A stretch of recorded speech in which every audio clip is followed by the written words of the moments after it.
विश्वकर्मा और बड़े चाचा जहाँ भी है आप लोग भी थोड़ा मंच पे साइड से आ जाइएगा। आ जाए बाबू। जय हो मैया मैहर वाली कलकत्ते के काली,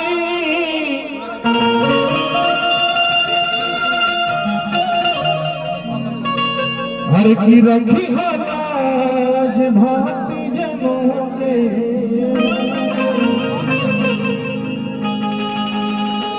जय हो मैया शेरा वाली। हाँ, हर तो किस्मत के अभागा बनी,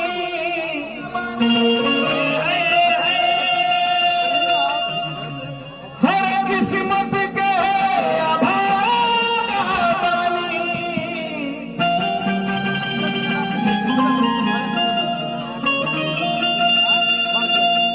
ही किस्मत के अभागा वाली की दुख के टूटल पहाड़ बा, तहैसा भाभी चिलाज की बचा है माई।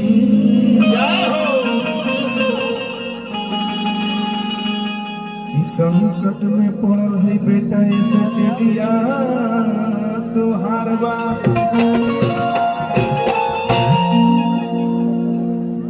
मिला के चलेगा। अरे की हो सातो सुर के रचैया, किया बसोनी लहर बिना बीड़ा, हे बीड़ा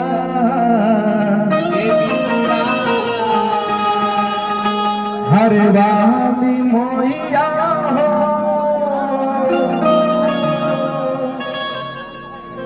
हे बीड़ा वाली मोइया हो।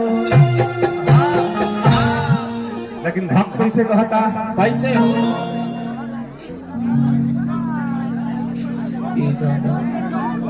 थोड़ा कहो तो लगा हालाना हालाना अभी ना काहे उन्हें खोद खाल करते रहो। छोड़ी भीड़ भाड़ में रह दिया फिर सब लोग ठीक ठाक छोड़ी रहो मस्ती में ठीक बड़ो सब कौन दिक्कत नहीं। ये डिस्टर्ब करो तो फिर ढेर डिस्टर्ब हो जाए। लइका कहता का बाबा अरे की हौसा तो सुर कर किया बसोनी लहमारा बिना अभी आराम से बाबा पहाड़ी जी के नाम हम इतना पहाड़ी जी के लगाता रही ना पहाड़ी जी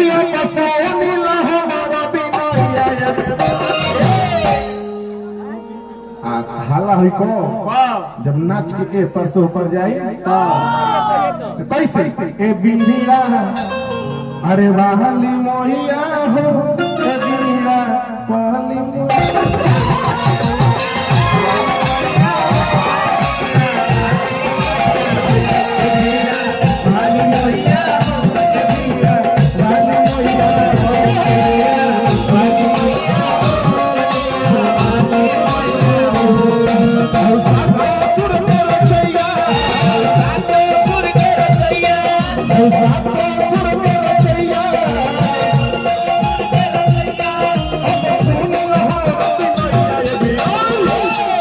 बाबा गुड़ लगत भाई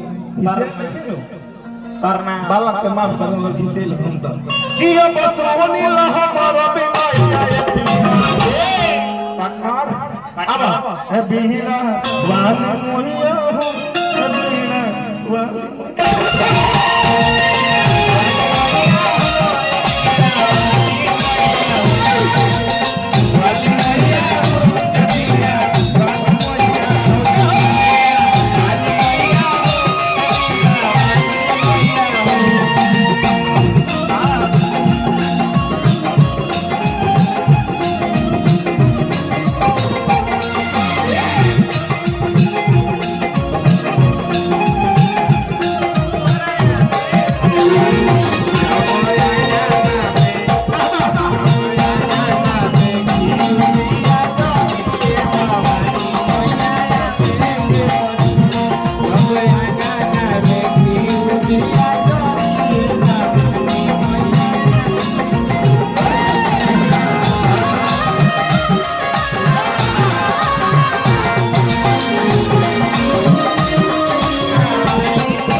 का ये भोजपुरी गीत में मुर्गी कपार में चुरखी अब पूरा घर में घुड़की के बाद तो होला आ हीरोइन में उर्फी के बड़ा महत्व बा।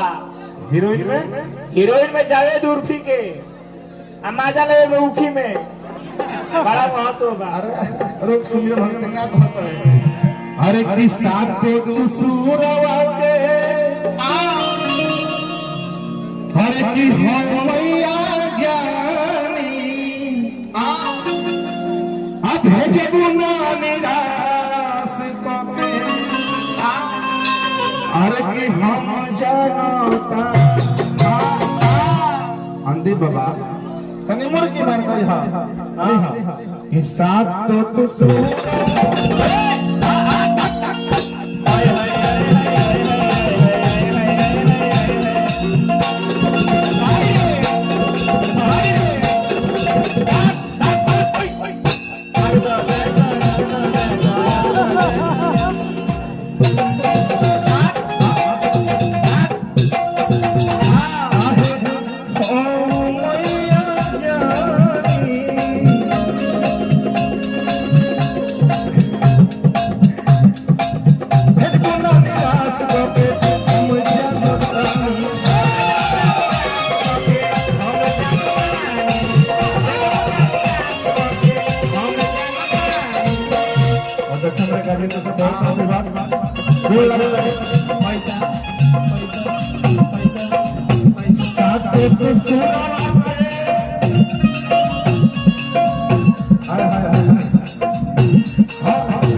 कंपनी के तरफ से लाख लाख शुक्र गुजार। कंपनी की तरफ से आप हमनी के कंपनी है ना तो बेटा सही है मुझे पता है हेलो बाबा ना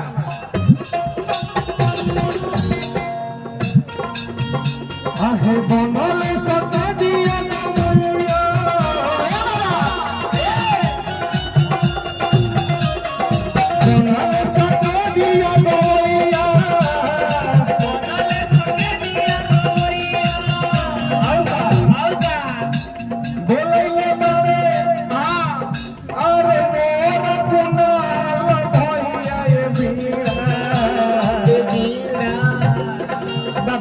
ए बीरा भैया अरे वाली मोहिया हो ए बीरा